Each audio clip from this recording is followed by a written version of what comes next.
A paramilitary force that is fighting Sudan's army has placed new constraints on aid deliveries to areas where it's seeking to cement its control, humanitarian workers have said, and that includes places where famine is spreading. The war erupted out of a power struggle between the Sudanese army and the Rapid Support Forces, or RSF. Over the past 2 years, it has caused what the United Nations calls the world's largest and most devastating humanitarian crisis. About half of Sudan's 50 million citizens suffer from acute hunger. They're mostly in territory held or under threat from the RSF. Relief workers have previously accused RSF fighters of looting aid. They also say the Sudanese army has denied or hindered access to RSF-held areas. Now the situation could be getting worse. Aid workers told Reuters the RSF has begun demanding higher fees and oversight of operational processes like the hiring of local staff and security since late last year. These moves have not been previously reported. In directives issued in December and seen by Reuters, aid groups were required to register with the Sudan Agency for Relief and Humanitarian Operations, which administers aid for the RSF.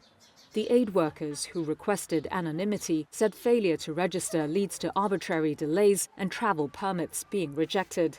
But compliance could also lead to expulsion by the army and authorities aligned to it, the workers said. The war in Sudan is a war on people. MSF, also known as Doctors Without Borders, told the UN Security Council earlier this month that the demands leave humanitarian groups with an impossible choice, while life-saving aid hangs in the balance. They are actively compounding their suffering.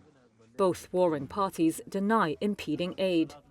The paramilitary group's relief agency agreed last month to suspend the directives until April, but aid groups say the restrictions continue. In an interview with Reuters, the agency's head said it was exercising its legal rights and duties, and that army-backed authorities were pressuring international organizations not to deal with the agency.